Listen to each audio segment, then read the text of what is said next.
natin dadalhin si Inay Alfonso Specialist Hospital. Dito lang yan sa Rosario kasi hindi nakakayanin sa Mandaluyong, masyadong malayo.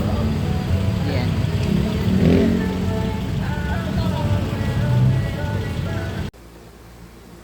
Hello mga ka-joiners, magandang hapon po. Wala tayong upload ngayon, pang-apat na araw na kasi po may sakit po ang nanay ko na 94 years old na 3 days nang hindi siya kumakain, kaya kaninang umaga dinala na namin siya sa ospital. Hanggang ngayon po ay naandun pa rin siya, pinalagyan namin ng swero kasi hindi siya kumakain. Nataranta kami kaninang umaga dahil nahiga na lamang siya na may luha na nakakaawa, kaya sinugod na namin siya kanina sa ospital. Nasa emergency pa lang siya, nasa emergency na siya ngayon at nakaswero. Katatapos lang na mailabas ang laboratory, thanks God po, normal naman lahat ng laboratory. Sumasakit lang yung sikmura niya kaya hindi siya makakain ng ayos. Natatakot siyang kumain ng marami kasi pag kumain ng marami nasusuka na, masama ang sikmura, kaya konting-konti na lang po yung kain. Tapos minsan ayaw niya nang kumain kahit gamot, kahit tubig, kaya po naalarma kami magkakapatid, kaya kanina ay sinugod namin siya sa emergency. Pero nung lumabas po yung lab result niya na okay naman lahat, pinauubos na lang ngayon yung kanyang dextrose. Baka po mamayang hapon labas na namin siya. Ang findings po ng doktor ay ano ito, sakit sa sikmura, acid reflux, parang ganun, may antacid yun. Kaya nataranta kami kanina kasi sa edad na 94 years old, pagka hindi na kumain ng ganun, mabilis siyang manghihina, talagang bibigay. Kahit sabihin pang 94 years old, boundary naman na, kaso nga lang syempre magulang mo yun, parang napakasakit naman na ahayaan mo na lang na ganun, kaya talagang sinugod na namin siya sa sa ospital.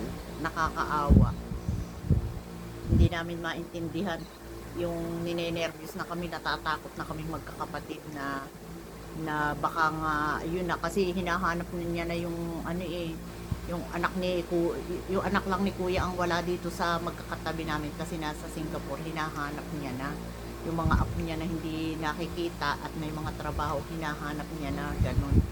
Kaya yun, wala tayong vlog kasi nga naka-monitor tayo. Nakakapanghina din kasi syempre nanay mo yun eh. Kaya yun ang inuuna muna namin.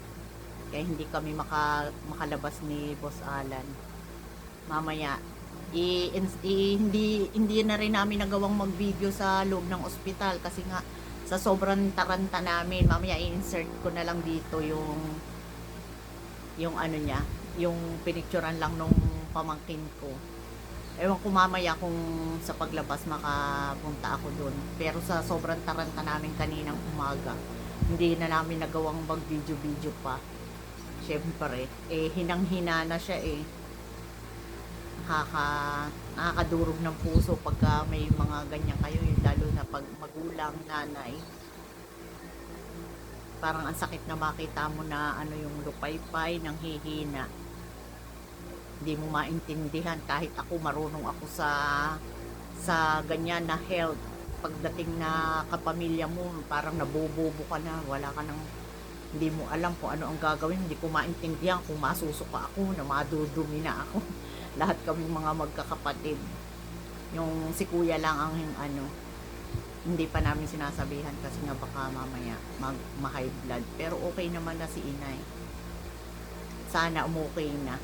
Sabi ko magpareseta na lang ng vitamins, food supplement. Parang nade-dehydrate na kasi siya kanina eh. Parang hindi na gumagalaw at saka lampas na yung tingin sa amin. Halos hindi na nagsasalita. Kaya ayun. Maaga kami kanina eh na dinala namin mga alas 7. Tapos nandun lang ako sa baba. Iniwanan ko na ang nagbabantay ngayon doon, si Ate Una at saka si Ate Ami. Hindi naman pwede ang marami.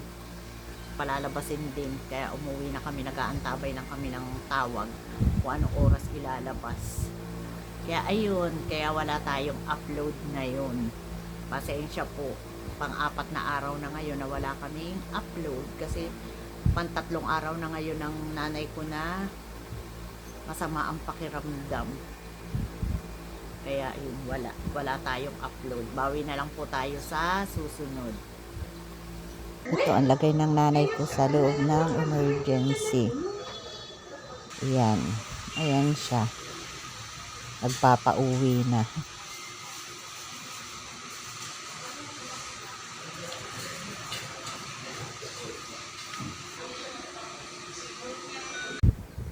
Ayan, nakatanggap na tayo ng tawag galing sa ospital. Lalabas na sila ngayon.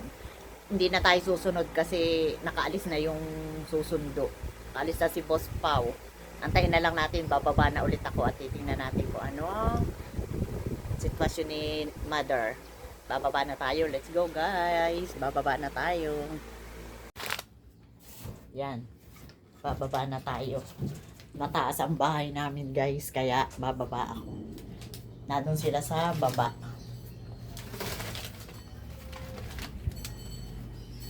Yan ang bahay namin. Ang taas-taas. Kaya nakakatabad mag-akyat baba.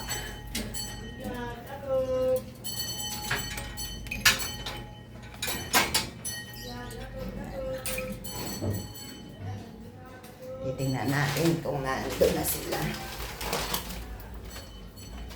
Taas ng bahay namin. 4th floor. Kaya ang hirap. Kaya pag bumaba kami ni Boss, mga kapatid ko naman lahat na andito sa baba. Nag-iisa kami ng bahay. Ayan.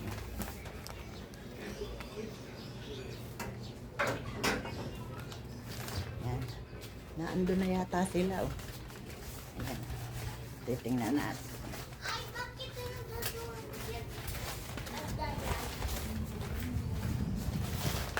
Magkakadikit lang ang bahay namin dito. Dito ako kila Tanim. Ayun na oh. Malakas na ang nanay oh. Oo. Malakas na oh. Ayan na. Yehey. Nakalabas din. Nakauwi pa ng bahay. Nakangiti na oh. Nakangiti na. Oh. Ayan po ang nanay namin oh.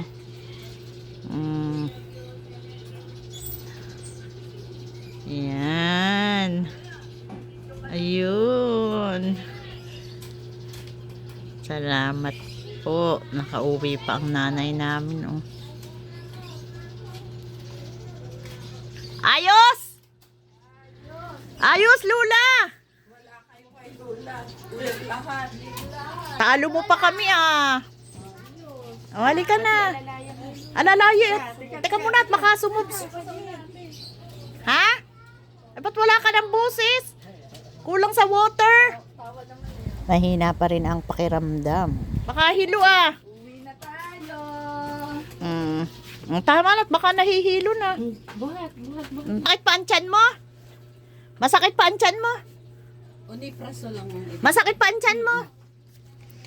Masakit pa ang tiyan mo? Ayaw kumain. Hindi ko mapipili. Masakit pa? Masakit pa ito? Hindi na. Isabot mga anak yung Hindi na. nag-gray at Hindi nanyan. na ano.